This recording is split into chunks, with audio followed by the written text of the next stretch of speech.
दोस्तों एक हिजड़ा आया समाज में जिसका नाम है सुकराईनाथ। ये संत रामपाल जी महाराज जी के बारे में उल जुलूल बातें करता रहता है। इसको आध्यात्मिक चर्चा नहीं करनी, इसको करनी है बकवास। इससे हमने एक सवाल पूछा था, कबीर कौन ब्रह्मा का पिता है, कौन विष्णु की माँ, शंकर का दादा कौन है, हमको दे बता। और ये क्या, इसकी 7 पीढ़ी में कोई भी जवाब नहीं दे सकता। इसको शास्त्र अनुकूल भक्ति आज तक नहीं मिली है, ना इसको ये पता भगवान क्या होता है, भक्ति क्या होती है। ये तो शंकर जी को प्राप्त करने के लिए तप करता है, पर इसको पता नहीं है ये कितना भारी खतरा मोल ले रहा है। शंकर जी इस जैसे हिजड़ों को उठा के करते क्या है, ये देखो। ये हमारे सनातन धर्म का बहुत ही पवित्र ग्रंथ है, श्री पद्म महापुराण। इसके टीकाकार देख लो, और ये कहाँ से छपा है ये भी देख लो।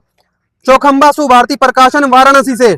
इसमें आ जाओ आप, सृष्टिखंड अध्याय 56 पेज नंबर 735। देखो शंकर जी किस प्रकार से इस जैसे हिजड़ों को और इनके घर की स्त्रियों को उठा के क्या क्रिया करते हैं। पहले भगवान शिव गंधर्वों, किन्नरों, किन्नर मतलब सुकराईनाथ जैसे हिजड़े, तथा मनुष्यों की सुंदर तथा युवती स्त्रियों को मंत्र के द्वारा बहुत दूर आकाश में खींच कर तपस्या के बहाने उन सबों के साथ रमण करते थे, सेक्स करते थे। वहाँ पर अत्यंत मनोहर कुटी बनाकर उन सबों के साथ महेश्वर कामार्थ होकर क्रीड़ा करते थे, सेक्स करते थे। उसी समय गौरी का चित्त उद्भ्रांत हो गया, पार्वती दुखी हो गई। उन्होंने ध्यान योग के द्वारा क्रीड़ा करते हुए जगदीश्वर को देखा, उनको स्त्रियों के साथ भीतर गए हुए जानकर गौरी क्रुद्ध हो गई। उसके बाद क्षेमंकरी का रूप बनाकर उन्होंने, पार्वती जी ने भीतर प्रवेश किया।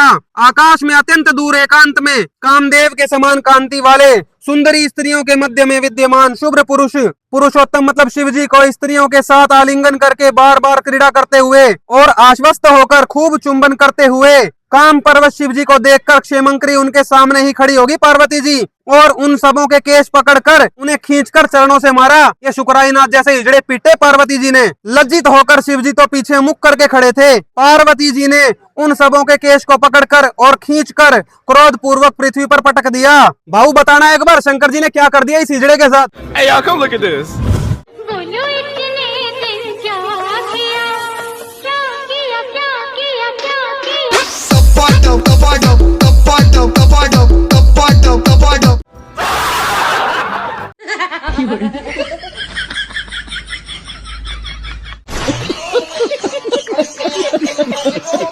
तो दोस्तों इस जैसे हिजड़े तो ऐसे ही पिलते रहते हैं। अगर आपको आदि सनातन धर्म को जानना है, पूर्ण परमात्मा कबीर देव को प्राप्त करके मोक्ष की प्राप्ति करनी है, तो YouTube पर लिखिए संत रामपाल जी महाराज।